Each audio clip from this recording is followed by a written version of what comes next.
National Broadcasting Company presents Radio City Playhouse, Attraction 11. Hollywood, California, Monday, June 29th.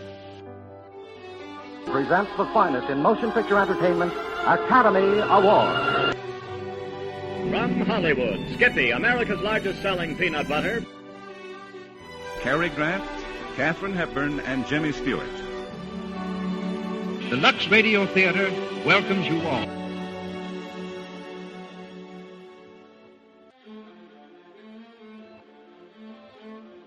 Hello everyone, and welcome to Drama and Theater, brought to you by Dwayne Old Time Radio. Before we get to today's drama, if you enjoy what I'm doing, let me ask you to subscribe to my channel. Subscribing is 100% free, and you will receive notifications on new posts. Lastly, if you have a moment, write a short 1 or 2 sentence review or give a rating on your preferred podcast service. A positive review or rating would help me out a lot. And now, on to the show. Oh yeah, and thanks for your support. I really do appreciate it. Let's keep it going. Start the month of May with the Lux Radio Theater and their adaptation of Madame Butterfly. And this one airs the famous Cary Grant and Grace Moore. This episode aired March 8th, 1937. Hollywood, California, Monday, March 8th.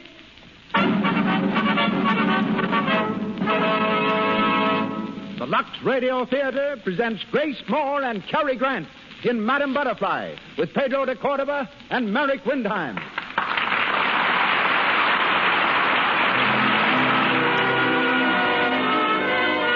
Lux presents Hollywood. Our stars, Grace Moore, Cary Grant, Pedro de Cordova, Merrick Windheim, and Crawford Kent. Our producer, Cecil B. DeMille. Our guests, Princess Der Ling, noted author and member of an old royal family of China, and Robert Cobb of Hollywood's world-famed Brown Derby. Our conductor, Louis Silvers.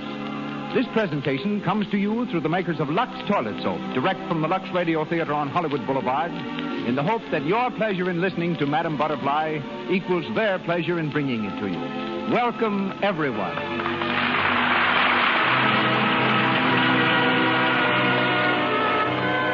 Have you ever wondered, as you take a cake of Lux Toilet Soap from its wrapper, how can they sell a soap like this for so little?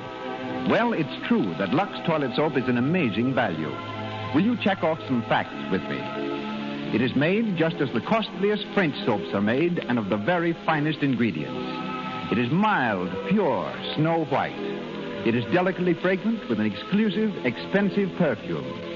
It has the special advantage of active lather that prevents choked pores, guards against cosmetic skin. It is only possible to sell a beauty soap like this at a modest price because so many of you, literally millions of you, use it and keep on using it. And surely it is significant that 9 out of 10 lovely screen stars who can afford to pay any price use inexpensive Lux Toilet Soap to guard their million-dollar complexions. And now, our producer, ladies and gentlemen, Mr. Cecil B. DeMille.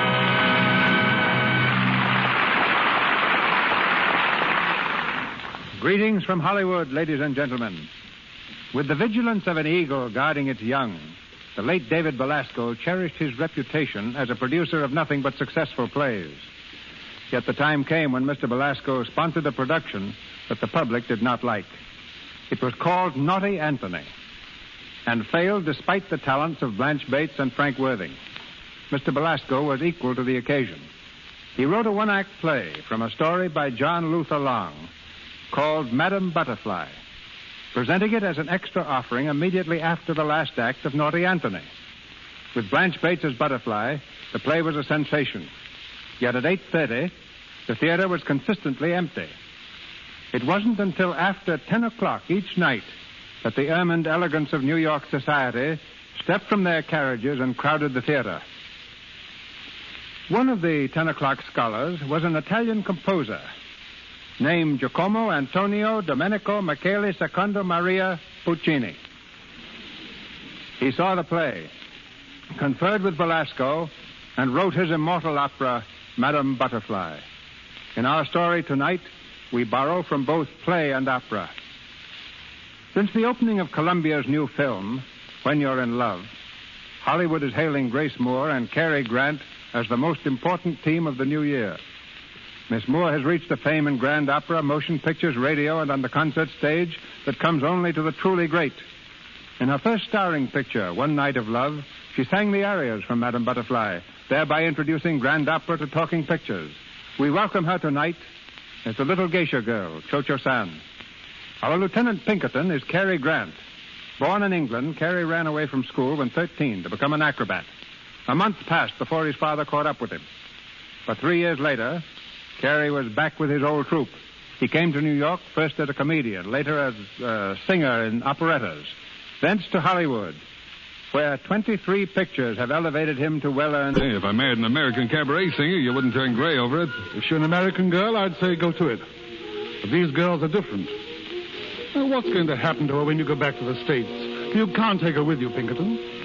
I've already told you, Sharpless. I'm in love with the girl. You love her enough to spend the rest of your life with her? What do you mean? Well, you wouldn't have to. I suppose you know that. I've heard something about it. Yes. The Japanese law is convenient for foreigners. You can take a wife for 999 years, but you can annul the marriage any time you want merely by walking out on her. Now, wait a minute. If you're suggesting... I'm not suggesting anything. I'm stating facts. Well, it happens that I know the facts. It also happens that I love this girl. I'm going to marry her, regardless of what you think about it.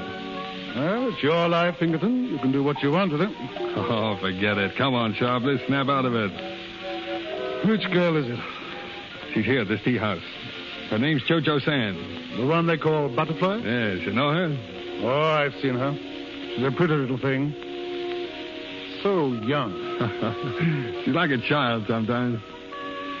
You know, I've never met a girl like her before. I never will again. She's deep down inside of me, and I can't get her out. You see, I've got it pretty bad. Lieutenant Pinkerton? Yes, Goro?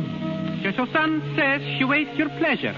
Where do Lieutenant wish to sit with Cho-Cho San? Oh, in the outer garden by the fountain. Tell her I'll see her there in a few minutes. Cho-Cho San, be there. Thanks. You'll excuse me, Sharpless? Oh, Pinkerton. Uh-huh. Yeah? There's nothing I can say? No, I'm afraid not. See you later, old man. All right.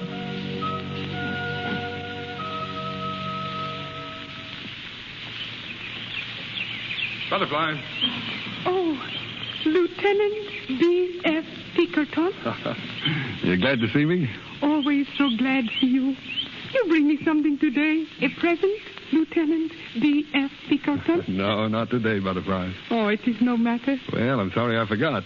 You like me to bring things for you, don't you? Yes, but not for gift. Only that I may show you how happy it makes me that you think of me.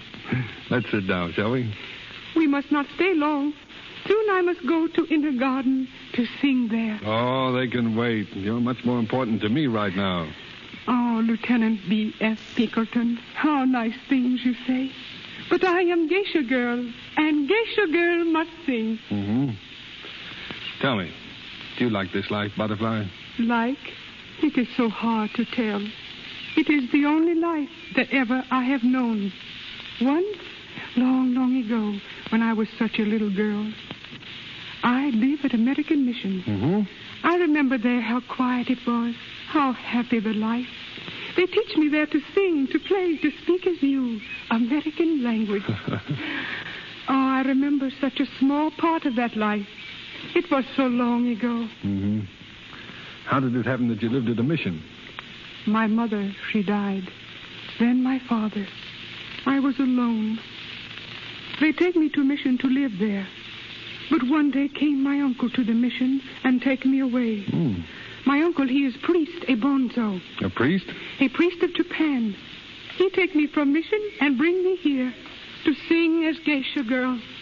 You mean he sold you? He is a priest and very old. His wish must be done. Butterfly, look at me. What would your uncle do if you left this place? Leave the tea house? That cannot be. A geisha girl must stay until some rich merchant buy her for his wife. Mm-hmm. And there are no rich merchants?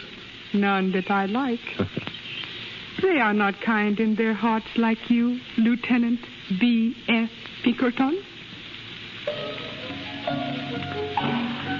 Butterfly, I did bring something for you today. You bring a present? Yeah. Here you are. See? Oh, a ring. But this is not for me. Why not? It is too beautiful, too precious. Those jewels. Oh, it cannot be for me. Darling, listen. In America, when a girl puts this ring on her finger, it means she'll marry the man who gave it to her. But I am not American girl. I know, but I love you, Butterfly. I've loved you since the first day I saw you in this garden. You want to marry me, Cho-Cho San? Is it so surprising? Oh, one night I have a dream. A man in the white of an officer come to me in a garden where the cherry blossoms fall. He leans so close to me until my eyes can see but him, until he is the whole world to my eyes.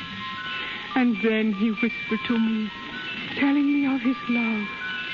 Now, that dream is here, but it frightens me, for fear it may still be a dream.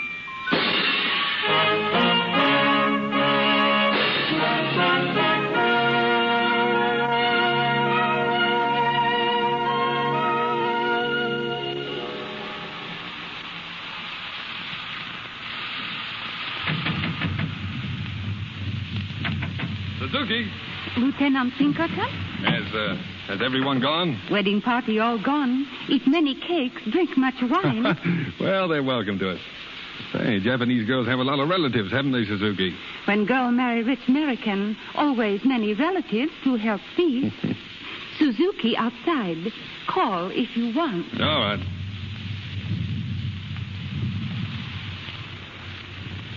Lieutenant B.F. Pinkerton? Come in, Butterfly. They have gone. Every single one. Oh, I have think they stay forever. Why, were you so anxious to be alone? I am your wife now. Come here, Butterfly. Let me look at you. Has anyone ever told you were very, very pretty? Some. Before this, I have never believed it. But now I am happy to be pretty. For you. Oh, and you are, darling. You know what I do yesterday, my husband? I go to Christian mission house. Mm-hmm. For what? I have taken a new religion. What do you mean? Your religion. You shouldn't have done that, dear. You were not angry. Oh, you shouldn't have done it. It is my love that make me. In so many ways must I be worthy of you. Yes, I know, Butterfly, but your family, if they knew about it, your friends... They would hate me. I do not care. For you, I can forget my race, my people. If only you tell me that you love me. Madame Butterfly? Yes, Suzuki? We have forgot your bundle from the tea house. Where shall I put it? Oh, here, Suzuki. I will open it. Suzuki, you have clothes screens? In every room. It rained very hard, Madame Butterfly. Oh, it is no matter. We are dry and warm in our new house. It is not good that it rain on the day of a marriage. It is not good. Well, there's a cheerful soul for you. What have you got in that bundle, Butterfly? You wish to see? Some few things I have for many years.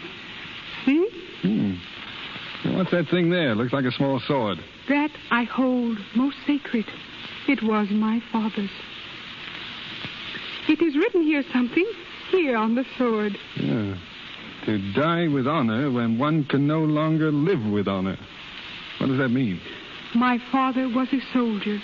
He was defeated in a great battle. This sword was sent to him from the Mikado. And your father? He was obedient. You mean he killed himself? To die with honor when one can no longer live with honor. It is the unwritten law of Japan. Well, who the deuce is that? Some of our guests returned. Surely not at this hour. Oh, Your Excellency. Where? Enter. With my niece. It is my uncle, the bonzo. What does he want? Cho-Cho San. Your Excellency. Good evening. 1,000 pardons. But my business is not with you. Niece, come here. Welcome to our house, Uncle. You will have tea. Suzuki, bring tea. I want no tea. I've come to speak with you. To speak with you alone. Uncle. Wait a minute. If you've got anything to say to my wife, you can say it before me or not at all. Cho-Cho San, today in the morning, you go to the house of the Christian mission. That is so? Yes, Uncle. It is so. Why did you go there? Why? Uncle, to swear an allegiance to the Christian God. To renounce the religion of your forebears. To bring disgrace upon your family before the Son of Heaven. No. This, I say, is true. I am American wife now. My belief is as my husband. You have renounced your true religion. For this, then, may the skies rain curses on your head. Be quiet. May your soul perish in everlasting torment. May your friends and family turn from you with loathing, and your children shrivel at their birth. Get out. I Get out. say is my curse upon you. As you have renounced your God, so may he renounce you.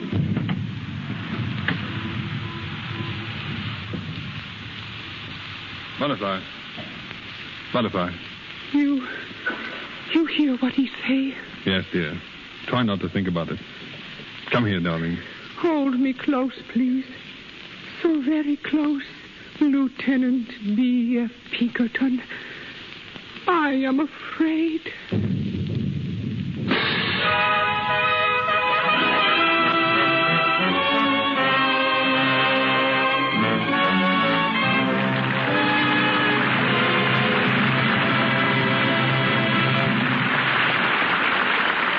And now, for a moment, let's listen in at the lobby of the Hotel Roosevelt here in Hollywood. At this time of day, it's quieter than usual. But a handful of people have dropped in. From a hard day at a nearby movie studio, from a shopping trip, from sightseeing. As usual, there's a celebrity or two. Look, Tom, isn't that Olivia de Havilland over there? Yes, it sure is. Well, Betty, now you've actually seen a real live screen star. What do you think of it? I think she's perfectly lovely. I adore the color of her hair and eyes. And her skin is gorgeous. After I've shown you one of the big studios and you see the lights they work under, Betty, you'll know why a screen star can't face the camera without absolutely flawless skin. Why, silly, I know that. For simply ages, I've been using the soap screen stars recommend for my own skin. Lux Toilet Soap. Betty's a smart girl. She guards against unattractive cosmetic skin, tiny blemishes, enlarged pores, dullness, by following a simple rule that will bring results for you. Here it is. Before you put on fresh makeup, always before you go to bed, use Lux Toilet Soap. Mr. DeMille carries on. We continue with Madame Butterfly, starring Grace Moore and Cary Grant. Almost a year has passed, and despite the curse of the Japanese priest, Butterfly's life with a naval officer has been one of intense happiness. But now comes the long-awaited summons. Lieutenant Pinkerton has been called back to America. In Sharpless' office at the consulate, the two Americans face each other. Sharpless is reading the naval dispatch order. And together with the destroyer president and the battleship Connecticut to leave the harbor at Nagasaki on the afternoon of April the 3rd at 5 o'clock and to set course for San Diego Naval Station. Further orders will be radioed en route. Well, I guess that's that. April 3rd. That's tomorrow, isn't it? Yes. Yes, I did what I could, Pinkerton. It wasn't very much use. They want you back there. What are you going to do about Butterfly? I don't know. This sort of hits me right between the eyes coming out of a clear sky like this. I can't think. I told you once before you couldn't take her with you. I know. You knew you'd have to face this sometime, didn't you? Maybe. I didn't think much about the future. That makes it twice as hard to think about it now. You'll tell her, of course. Of course. When? Well, tonight, I guess. I'll put it off as long as I can. I'll have to make her understand that I'm coming back. Are you? How do you know? I'll get back all right. Now, look here, Pinkerton. I'm going to talk to you like an uncle. If I tread on your toes, yell out. Well? Weren't you engaged once back in the States? No. To Catherine Forbes? I told you no. That was just a kid affair. We grew up together. Your families rather counted on your getting married, didn't they? Still count on it. What about it? It takes more than families to make a wedding. I was just thinking, if you wanted to marry Catherine, you could, you know. Thanks. And what happens to Butterfly? Oh, you know the law here. It's like a divorce. A month from now, she'll be free to do as she wants. Or she'll forget you, Pinkerton. Don't you believe it. She can't forget me any more than I can forget her. I wish you could. Oh, I know it sounds heartless and selfish, but it will be a lot better. She'll live the kind of life she should live, among her own people. Marry some wealthy merchant. A wealthy merchant? Do you think that's going to ease my conscience? Oh, why should you have a conscience? You've given her a year of happiness. She'd never have had this year if it hadn't been for you. And what about the years to come, the sad years? She wouldn't have those either. You can't convince me, Sharpless. It just won't do. No? I'm afraid it may have to do.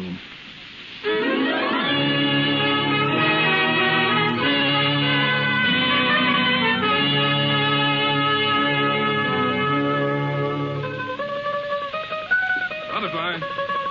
Oh, I did not hear you come. Go on with your playing, Butterfly. I play only when you are not here to pass away the hours. Now you have come back. I am happy again. You're always happy, aren't you? Always, when you are near me. Butterfly, come here.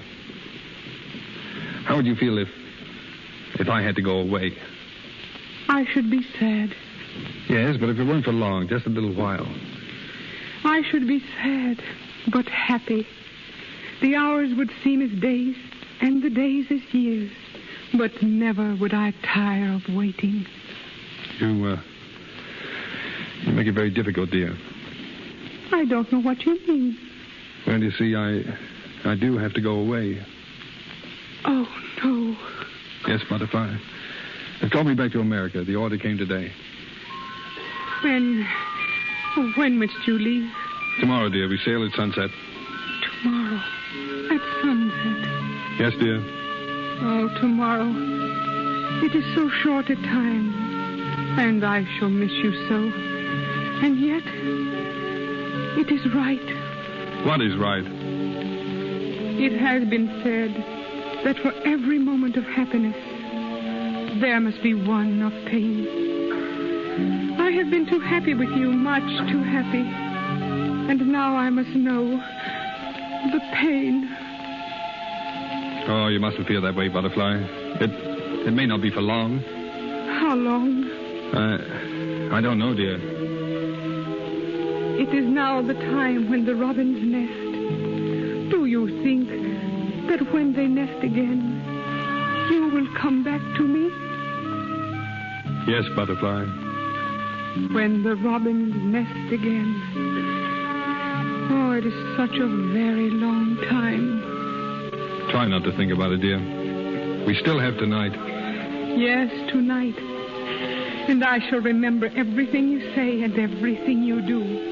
And I shall store each little thought far back in my mind, so that when you are gone, I may take them out, one by one, and hold them to my heart.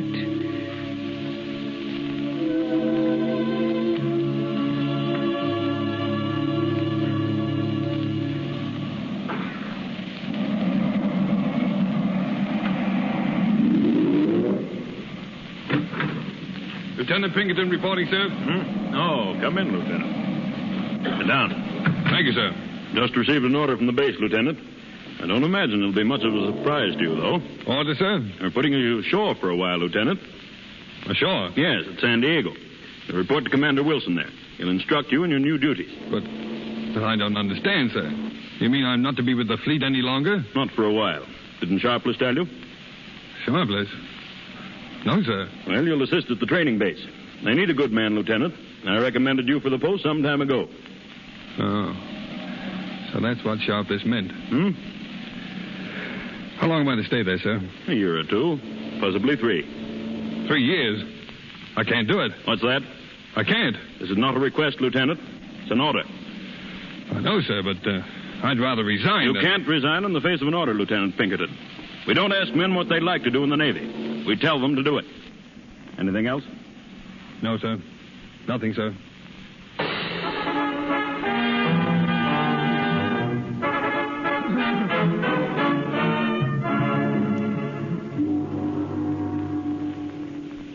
Now, wait a moment, Goro. Now, go back to the beginning and tell me the whole story. Slowly now. Very good, Excellency. My name, Goro. I am, what you say, marriage broker. 2 days past, I go to see Madame Butterfly. Yes? I tell her, rich man Yamadori wish to marry her. She say, no. She say she's already married to Lieutenant Pinkerton. She say she's married to him 2 years. Cannot marry Yamadori. I say, I go to His Excellency Mr. Sharpless and ask him. Does she want to marry this Yamadori? Yamadori, very rich merchant. Very good much.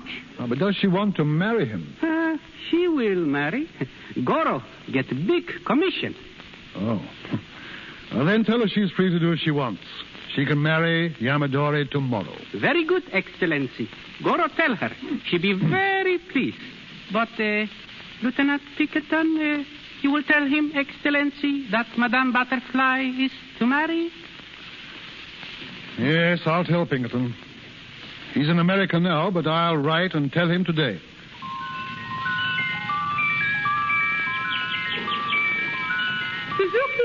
Suzuki! You call Madame Butterfly? Look, Suzuki, up there in the garden. You see that bird? I see. You know what this is, Suzuki? It is robin. Yesterday I see one. Today this is the second. Oh, they have come back. They have come to nest. Suzuki, why do you look at me like that? Twice have the robins come to nest, but still he is not here. But he will be soon. I know, Suzuki. I feel it. Then why do his letters stop coming? First he write to you 1 whole year. Then for 1 whole year, there is no word. I do not know why. If I could write to him, I would ask him why.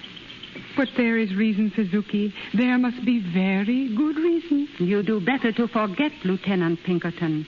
You do better to marry Yamadori. No, I have told you. I have told Goro. I have told Yamadori. I no can marry. I am Mrs. Lieutenant B.F. Pinkerton. Never will I marry someone else. Never. Oh, he will come back, Suzuki. He will come now. Oh, yes, if he knew about his little son. He will never know he has a son. That is not true. Why you say things like that? Every night I pray to God, send back her husband to little Butterfly. Send back the father of her baby son. Many months have come and go, yet is there no sign from the gods. Yet is there no answer. There is answer here in my heart. It say, be brave, don't cry too much, for soon he will come back. But yet have I never heard of foreign husbands who return to his house. You have no faith, Suzuki, but I have faith. I know. It is like the song I sing to him the day before he leaves. The song of the girl who knows her lover will come back. Someday in his heart he will hear my song, and he will come.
Station identification.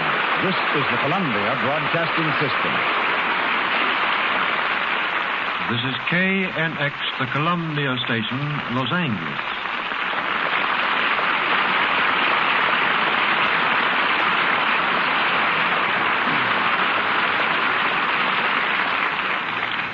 Grace Moore, Cary Grant, and our all-star cast return shortly in Madame Butterfly.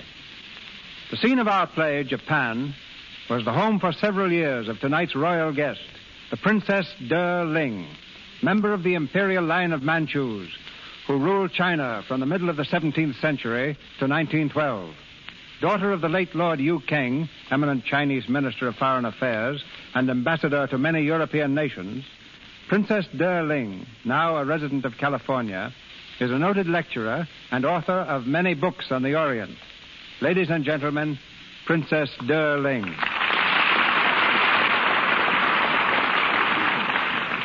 Thank you, Mr. DeMille.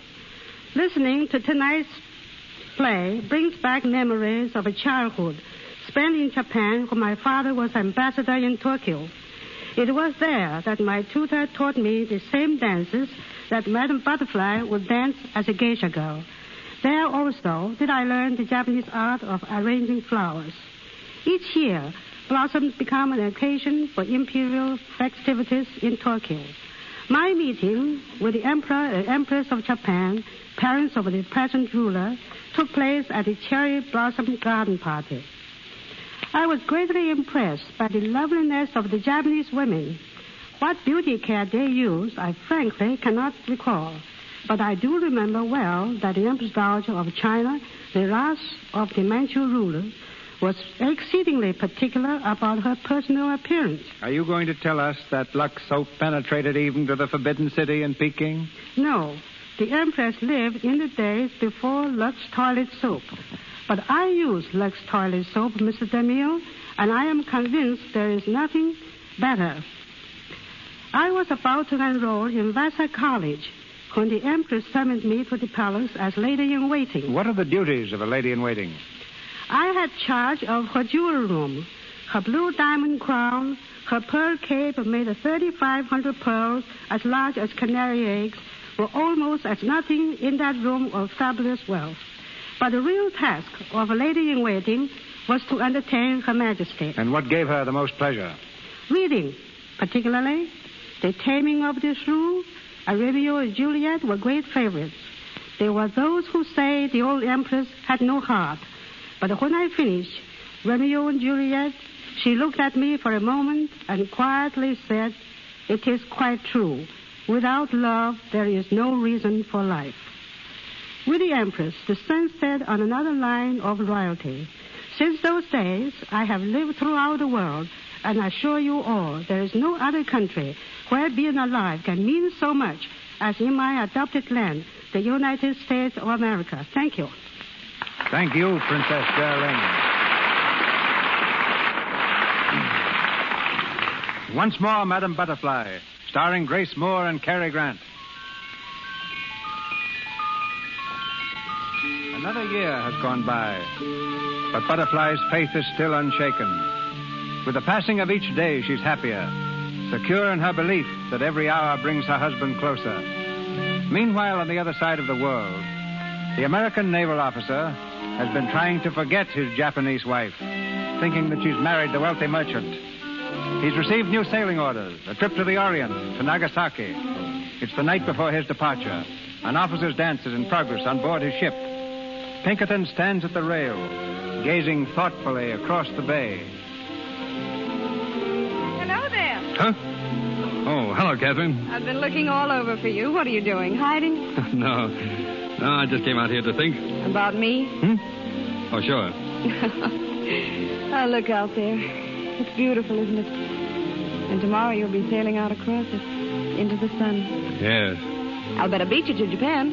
You probably will. We'll be stalling around out there for a week or so, battle maneuvers. Oh, I'm so glad I'm going. I had an awful time talking Dad into it. He kept yelling that he couldn't get away. Did you get your tickets? Uh-huh. We're sailing day after tomorrow on the Empress. I'll be a native by the time you get there. Would you like me in a Japanese kimono with a comb in my hair? Sure I would. You know, I never thought I'd be going back again. Why not? Oh, I don't know. I had an idea I'd be on shore for the rest of my life. It seems funny now. What seems funny? Going back to Japan? Yes, after 3 years. So much can happen in 3 years, Catherine. So much has happened. But I don't understand you. Oh, it's all right. I guess I don't understand myself. But you're acting so strangely tonight. There's nothing wrong, is there? Nothing you want to tell me? No, it's all right. Let's forget it. Oh, wait. It has nothing to do with me, has it? The way you feel about me. What makes you ask that? Oh, I don't know. It's just a feeling I have sometimes. You've known me for so long, and sometimes when you hold me in your arms, there's such a strange look in your eyes, as if you hardly knew I was there. As if you were thinking of someone else. Catherine, That isn't true, is it? You do love me. Really love me. Of course, Catherine. Oh, and I love you so much. Let's be married in Japan, shall we?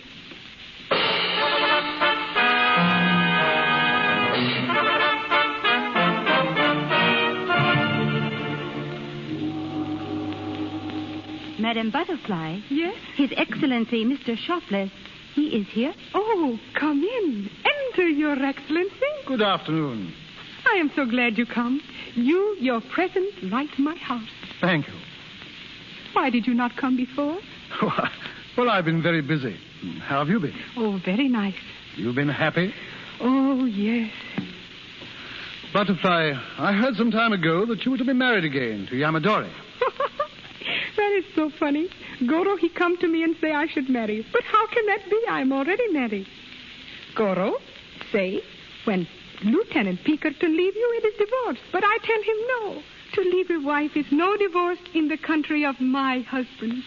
But if Goro was right, Butterfly. Goro is not right. I know. Why do you say that? Well, because I've had news of Pinkerton. News? How is he? Is he coming back? What does he say? Butterfly, I don't know how to tell you this. But if you can still marry Yamadori, I advise you to accept his offer. What? You say I should be Yamadori's wife? Yes, Butterfly. You say that, you American consul, when you know that I am already married? But Yamadori was right. Your marriage was under the Japanese law. It's not binding. You mean I am not Lieutenant B.F. Pinkerton's wife? Yes. No, it cannot be. Love, do not forget. And when he hear about his son... What's that? You do not know. His father do not know. His son? You have a son? Yes. You see? That is love, Your Excellency. You write him, please, for me, will you? You tell him of his baby. Oh, such a nice baby. With just his face, the same hair, the same blue eyes. He will come back then. He must come back then. You hear that? Listen.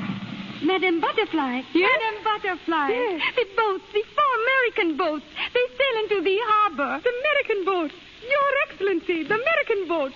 He is on them. Oh, tell me. Yes, Butterfly. Are you here, Suzuki? Lieutenant B.F. Pinkerton is come back. Quick, Suzuki, my best dress. Best dress? Oh, Your Excellency, your tea I have forgotten. Oh, it's all right. I can't stay anyway. I am so excited. You will see him at the boat. Yes, I may. Then tell him, please, that I am waiting. Ask him, please, to hurry. I'll tell him. Goodbye, Butterfly. Goodbye, Your Excellency. Suzuki. Here is the best dress. Oh, Suzuki, we must hurry. His room, it must be fixed. His slippers, his chair. That I will do. And me. Oh, today I must be pretty, Suzuki, with my best dress and poppies in my hair, like when I was bride. Rest is the best beauty. He not come yet. You sleep. Sleep? How can I sleep?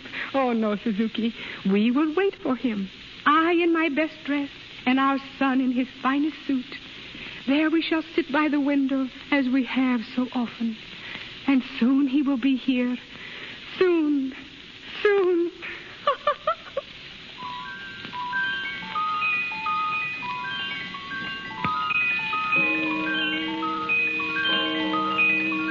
Madame Butterfly, you are asleep? Shh. You must not wake the baby. All day have you been sitting by the window, and still he is not here. It is very late. He will come. It must be that he cannot go from the boat. Sailors have rules, Suzuki. Even a wife counts nothing. Shh. You must not cry, my son. Soon your father will be coming. It is not good that he should see you crying. Shh. Go to sleep. Go to sleep, my son.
Yes? Oh, come in, Sharpless. I wasn't sure you'd be up yet, Pinkerton. It's very early. I haven't been to bed. What were you doing? Walking the floor, thinking over what you told me, trying to figure things out. You didn't go to see Butterfly? Oh, how could I? Catherine is here. She's traveled 5,000 miles to be near me. I couldn't just walk out on her. I'm sorry, man. If I hadn't been such a fool, but Goro told me she was going to be married. Oh, I don't blame you, Sharpless. I blame myself for believing your letter. I blame myself for thinking for 1 minute that she could have married again. And all this time she's been waiting for me, sitting up there in that house. What are you going to do? Catherine will have to know about it sometime. She knows about it now. Oh, you told her? Last night. It was the least I could do. I told her everything, the whole story. What did she say? Well, what could she say? She looked at me as if I'd hit her. I couldn't face her after that. I came back here. It's toughest on her, I think. We were to be married here, you know. Yeah, I know. Well, perhaps I shouldn't have said anything, Pinkerton. Or it might have worked out some way. No, they don't work themselves out, these things. You've got to face them from the start. But how are you going to face it? The only way possible. I love Butterfly. I've never stopped loving her. I'm going back to her.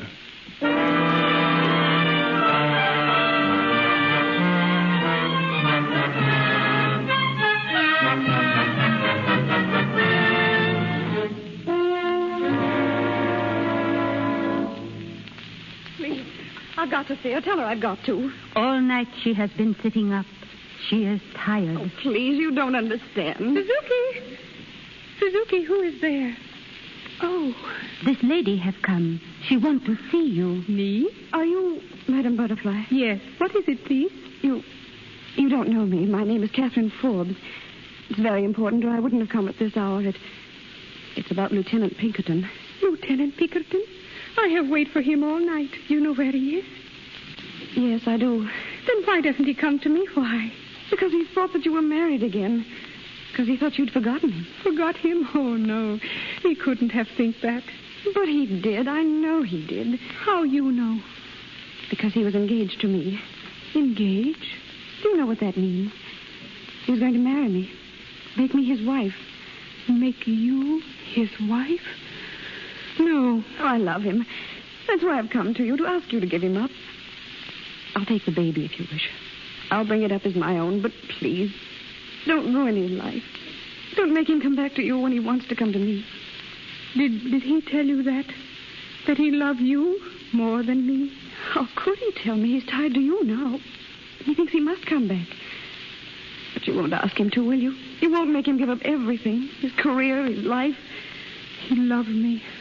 He loved me once. But did he? Really? He might have thought he did, but it couldn't have been love. No, he looked on you as a child, a plaything. No, no plaything.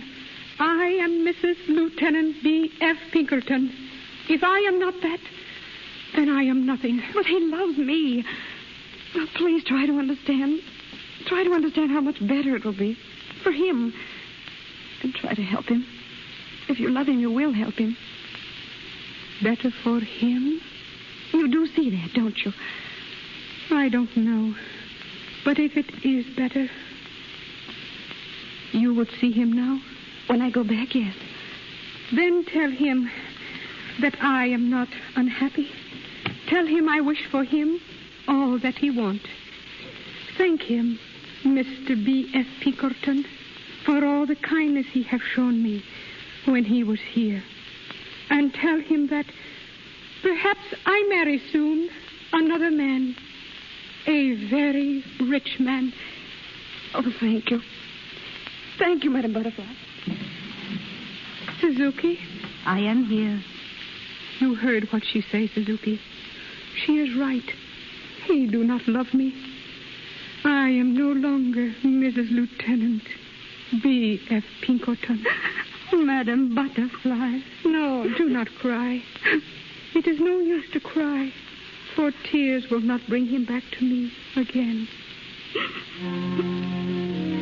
Some short while ago, Suzuki, you say that I should rest. Go away, Suzuki, and I will rest now. I wish to rest, sleep, long sleep.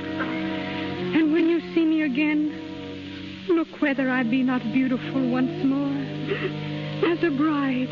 What are you going to do? My father's sword, Suzuki. You will give it to me. No. No. Give it to me, please. It is there. on the table. Oh.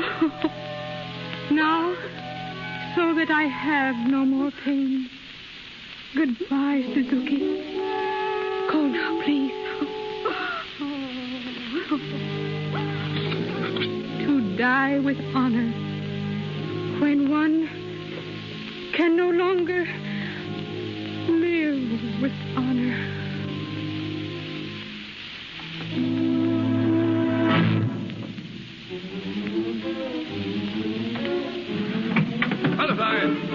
Butterfly, where are you? Butterfly! What have you done? Butterfly, look at me. I've come back to you, dear. It is too late, my darling. Go back to her. She loves you. Oh, darling, why did you do it? Why, Butterfly, why? Do not be unhappy for me. It is better this way. Too bad those robins do not nest again. Darling. Butterfly. Butterfly!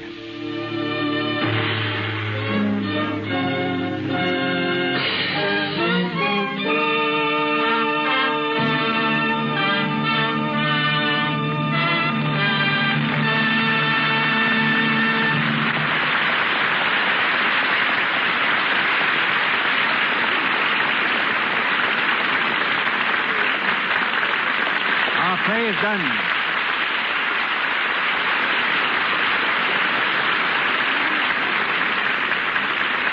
Grace Moore and Cary Grant return in a moment to the microphone. Around the corner from the Lux Radio Theater is one of the most widely known restaurants in the world, the Brown Derby. Visitors to Hollywood make it one of their first stops, for it is there that the screen's celebrated stars and executives may be found at any hour, from breakfast through midnight supper time. Tradition has made the Derby a meeting as well as an eating place.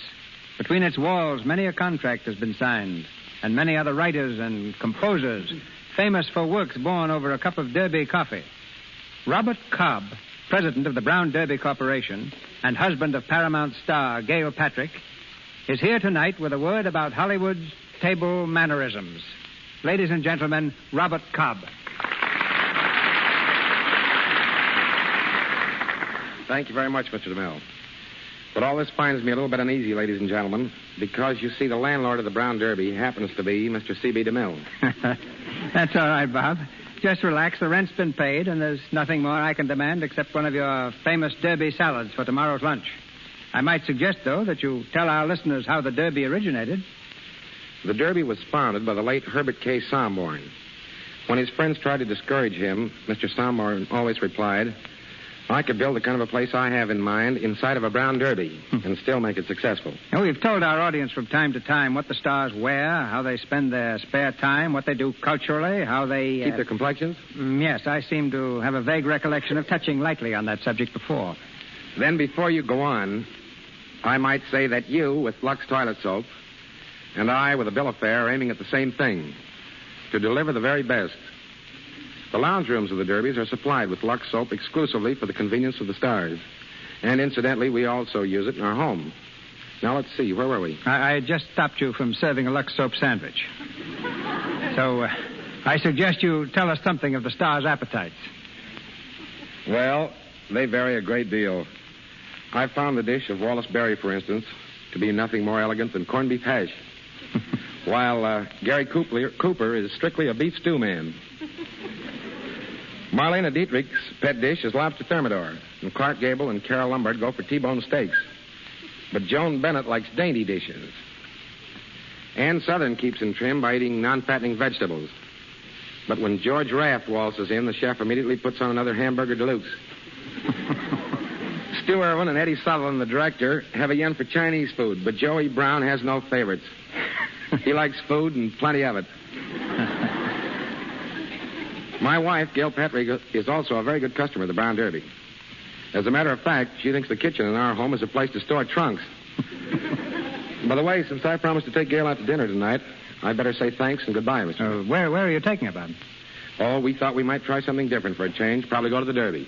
I hope you've made a reservation. Well, we thought we might try something different for a change. Probably go to the Derby. I hope you've made a reservation. The tremendous success of our star's new picture, When You're in Love, is reason enough, I think, to ask them to talk about it. One of the hits of the film is Miss Moore's rendition of Minnie the Moocher.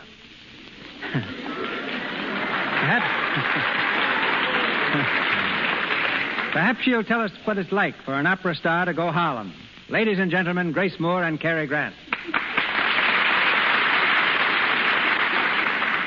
Thank you, Mr. DeMille. Oddly enough, I found Minnie the Moocher a delightful but very, very difficult aria. I must confess that when it came time for me to sing it, I suffered the first attack I've ever had of real stage fright. Mm-hmm. When I was finished, I was certainly ready for the showers. Oh, yeah, we had them too, Mr. DeMille. For 3 solid days, we were drenched to the skin making that rain scene in the woods. But neither Grace's double nor mine, Mel Merrihew, got a drop on them. We really got it all. That was the longest shower bath I've ever taken. The only thing lacking was a cake of Lux toilet soap. Soap. Whose praises, Mr. DeMille, I'm always glad to sing. Now, that's praise on a high scale. Last spring on my Scandinavian tour, I found Lux soap wherever I went. There was even a big poster with my picture advertising it in every hotel lobby in the towns I sang in. But in spite of the rain in our picture, we had a splendid time, thanks to another great director, Robert Riskin. Check. Grace, like Mr. Riskin, is becoming quite a writer. In between scenes, she'd go to her dressing room and edit her new book. That's news. What's it about? The Romance of Food. It's a book of recipes. It tells all about the delicious foods I've discovered all over this country and Europe, and I think I'll go to the Derby tonight for dinner. There's only one thing more, Miss Moore, to make it a perfect evening for us, and that's another song from you.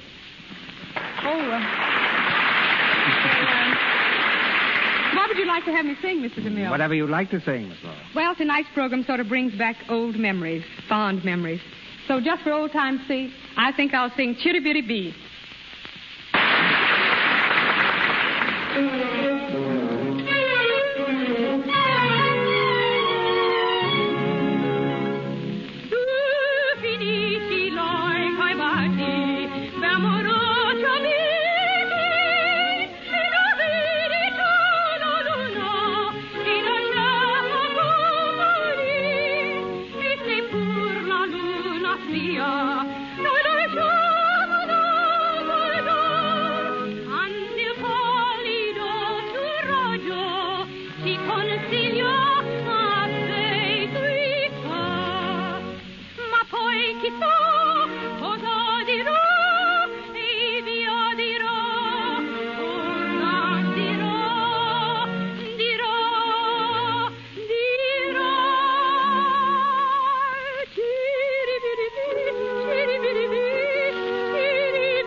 Cary, our deepest thanks.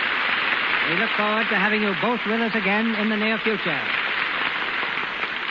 Next Monday night, the Lux Radio Theater brings you Marlene Dietrich with Herbert Marshall in Desire. To tell you more is scarcely necessary. Save that our story is that of a jewel thief, played by Miss Dietrich with such marked success on the screen. Herbert Marshall returns for his 4th appearance on our stage.